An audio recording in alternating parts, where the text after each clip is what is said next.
case of the $54 million pants.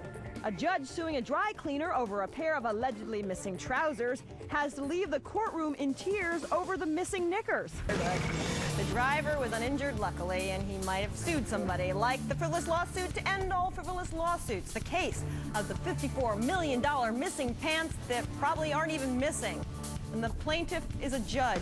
We'll take you inside the courtroom. And Kevin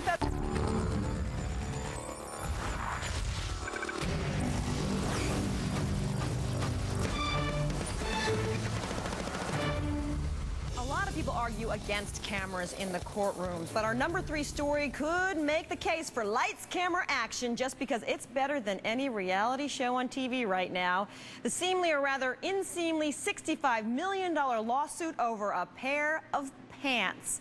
A Korean immigrant family, the Chungs, who own a Washington, D.C. dry cleaners, have spent the last 2 years fighting a customer, a judge, who say they lost his pants. There have been attempts to settle out of court, the Chungs even offering $12,000 to keep the pantsuit from being pressed, and the judge who sued them lowering his damages to only $54 million. But at yesterday's opening day of the trial, Judge Roy Pearson, who was acting as his own attorney, launched into an hours-long tirade describing the emotional pain caused by the loss of his trousers and the hundreds and hundreds of hours he spent on the case. He also cross-examined one witness who actually drew a comparison to a Nazi persecution. The pantsless plaintiff also broke out into tears at one point. Emil Steiner is the offbeat blogger for the WashingtonPost.com, who's been live blogging from the trial, the #1 story at the newspaper, the most emailed, I should say. Emil, thanks for joining us. Thanks for having me, Allison. The plaintiff here, a judge himself, says he's allowed to go after the Chungs based on a D.C. consumer protection law. But what's his real beef here? Is it the pants or the consumer law?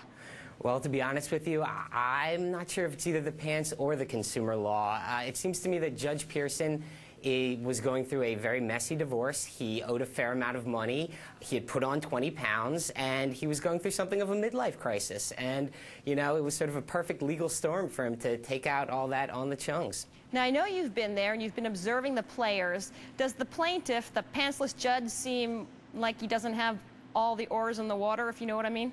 You know, it's interesting. During the first day of the trial, he seemed calm, he seemed lucid, he really seemed to have a grasp of the legal proceedings and how it worked. Then towards 3 p.m., he sort of was on the stand himself talking about the loss of these pants, and he became emotional. He sort of, cleared his throat a little bit. He paused, and then he actually broke down. He asked the judge for a 5-minute recess, and he left the room with a tear coming down his eye. So crazy, I'm not sure, but certainly very emotional about his trousers.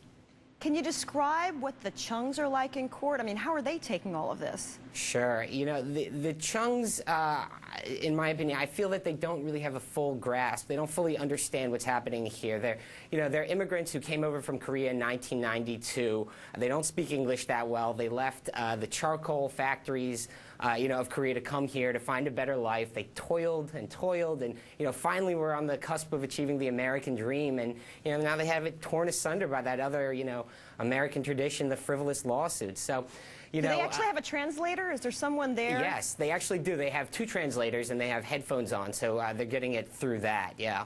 Now, tell me about any witnesses that really stand out, and how many witnesses are we talking about in this lawsuit? Well, originally he had wanted to call, Judge Pearson had originally wanted to call 27 witnesses, but the acting judge, Judge Bartnoff, she put a quick end to that, saying you could have 9 witnesses and that's it, including yourself. So he had 8 witnesses, and then he himself went up to the stand during his little emotional moment about the pants. But probably the most interesting witness, as you touched on at the beginning, was Dr. Grace Hewell, who is an 89-year-old World War II veteran. She actually fought over in Germany, and she had a falling out with the Chungs.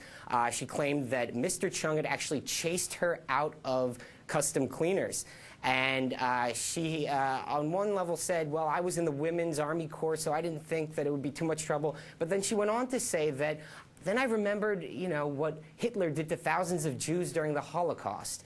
And so I got quite nervous about what he might do to me. Now, when she said this, there was definitely a muted sort of snicker that went across the courtroom. And, there was a reporter there from Germany who could be heard. He leaned over and he said, I knew it. we were the ones to blame.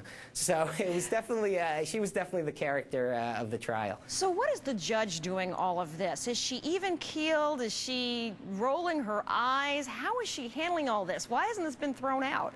Right. I mean, that's a great question. She has shown, you know, the patience of a parent with a kid in a toy store. You know, she has really just given great latitude in allowing, you know, Judge Pearson, Mr. Pearson, the plaintiff, to spell out his case in often quite painful detail.